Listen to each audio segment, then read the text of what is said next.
Assalamualaikum anak-anak, selamat pagi. Nah, untuk materi matematika kali ini kita akan belajar tentang mengubah bentuk pecahan campuran ke pecahan biasa. Nah, sebelum melanjutkan ke materinya, sedikit Ibu akan mengulas di materi yang pernah kalian bahas di kelas 3 tentang pecahan biasa. Nah, untuk pecahan biasa itu contohnya seperti 1/2, 3/4, 5/3, atau 6/10, dan seterusnya. Nah, ini yang disebut dengan pecahan biasa. Nah, untuk pecahan ini terdiri dari 2 bagian, yaitu ada pembilang dan ada penyebut. Nah, misalkan 1/2. Di sini untuk pembilangnya angka 1. Jadi angka 1 ini disebut pembilang. Dan yang 2 ini disebut penyebut. Nah, sampai sini Ibu yakin kalian sudah paham.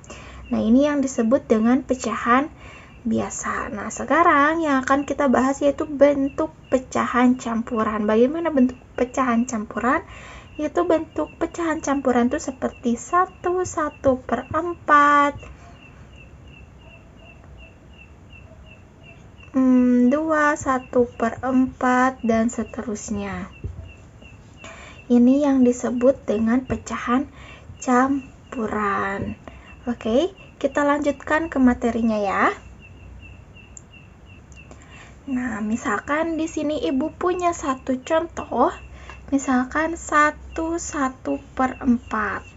Nah, perintahnya coba kalian ubah menjadi pecahan biasa. Nah, di sini Ibu punya 2 cara. Yang pertama, cara yang umum itu biasanya 4 dikali 1 lalu ditambah 1. Kalau jika dijabarkan berarti 1 dikali 4 ditambah 1 per, untuk penyebutnya tetap di sini kita pindahkan 4. Nah, baru kita jumlahkan. 1 kali 4, 4, lalu 4 tambah 1, 5. Nah, untuk penyebutnya tetap kita pindahkan.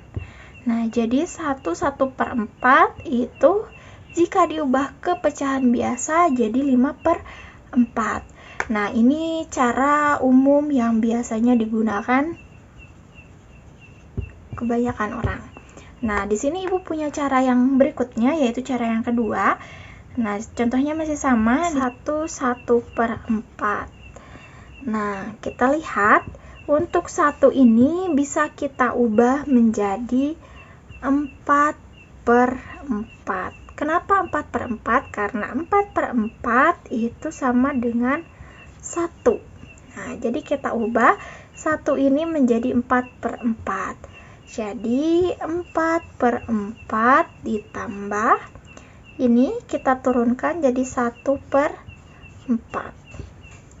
Kita lihat ini untuk penyebutnya sama. Jika penyebutnya sama, kita bisa langsung menjumlahkan si pembilangnya.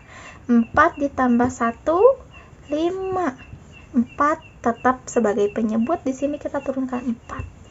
Nah, ini cara yang kedua. Jadi cara umum dan cara yang kedua ini hasilnya sama ya. 1/4 itu 5/4. Ini juga sama 5/4. Nah, sampai sini paham anak-anak? Jika paham, berikut ada soal latihan, silakan kalian kerjakan ya.